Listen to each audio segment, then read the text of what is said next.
The Jamnalal Bajaj Foundation was established in 1977 in the memory of Sri Jamnalal Bajaj, with the objective of promoting the kind of constructive activities to which he dedicated himself during his lifetime.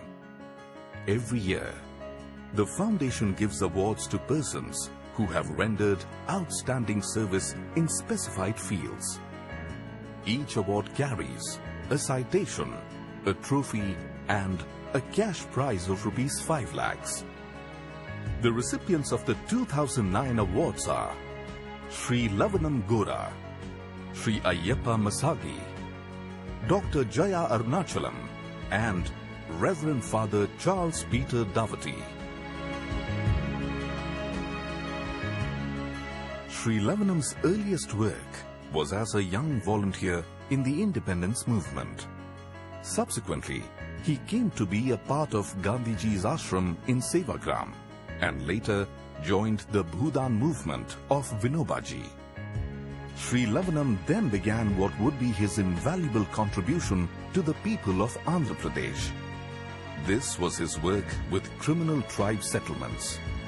The reforms and rehabilitation was carried out in 5 stages, beginning with the initial period of counseling, gaining confidence, process of rehabilitation, dealing with the backlash and also working for women empowerment and child rights. In the 5th stage, which is ongoing, focus is on using education as a tool of social integration. Sri Lavanam has played a seminal role in the rehabilitation of Joginis, traditional village sex workers. Sri Lavanam and his team shoulder the responsibility of reforming and bringing Joginis to the mainstream, getting them married and settling them. This implied dealing with 2 generations, convincing the young men at one level and their elders on the other. Due to these initiatives, the Jogini tradition was totally uprooted by the year 2000. Sri Lavanam has also been successful in dismantling many superstitions rampant in the community. An active Sarvodaya leader, he has always promoted intercaste marriages. Now in his 70s, Sri Lavanam is still very active and his ambition is to bring the Naxalites and other extremists into a non-violent way of life.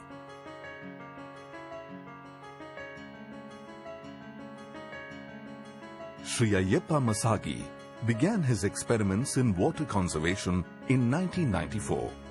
In 2002, he left his formal job and took up water literacy work full-time. Sri Masagi invented several subsoil water conservation catalysts such as non-irrigational subsurface rain pits, stream water harvesting, and underground lakes.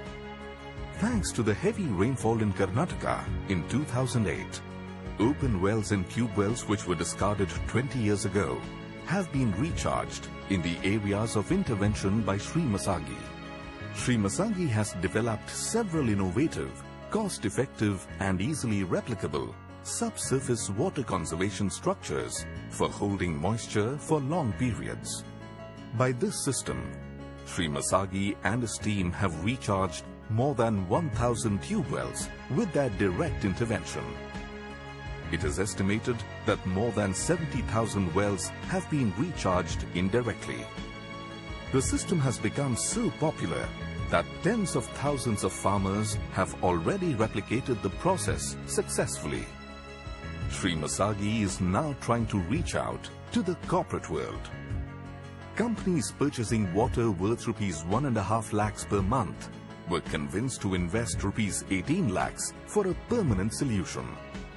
The water literacy campaign has reached 1.5 million people with 1,000 programs across 8 states in India and a total spend of Rs 318 million on groundwater recharging. Sri Ayyappa Masagi is known as the doctor of dry borewells, whose mission is to strike a balance between water usage and water replenishment by transforming communities into water warriors. Dr. Jaya Arunachalam is the president of Working Women's Forum. initiated to develop the human resource potential of poor women workers. Starting with 800 women, the forum is now a social movement of over 11 lakh women spread over 5,000 villages and slums. Dr. Arunachalam has promoted several forums and development organizations for the socio-economic welfare of women. The National Union of Working Women, the trade union wing of the forum, facilitates poor women in their struggle for a better life. Through the union's efforts, the daily wages of agricultural workers have increased from ₹4 to ₹40. The fisherwomen of Adiramapatinam were able to break the monopoly of the auctioneer and reap better profits. The landless laborers of the most backward districts of Bidar in Karnataka have become organized. Women weavers of Kanchipuram have come on par with male weavers. The incidence of child bondage has been reduced. The Devdasis of Bellary have been sensitized on their rights to break away from the exploitative traditions. The small fishermen from Adiramapatinam took up cudgels against big trawler operators for their fishing rights and won justice from the Supreme Court. The initiation of the Social Security Program has impacted maternity benefits and insurance cover to over 4 lakh women. At present, she is establishing an international grassroots network among women called Groups. Dr. Arunachalam was awarded the Padma Shri in 1987.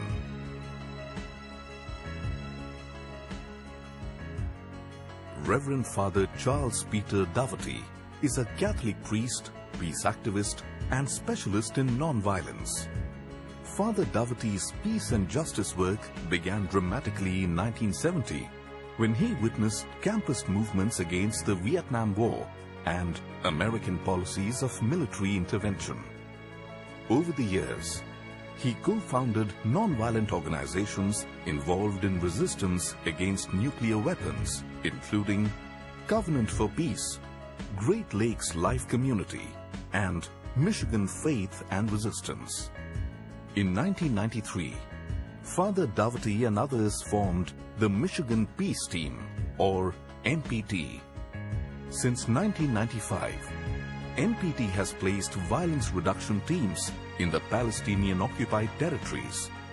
Palestinians say that this does reduce violence committed by Israeli soldiers.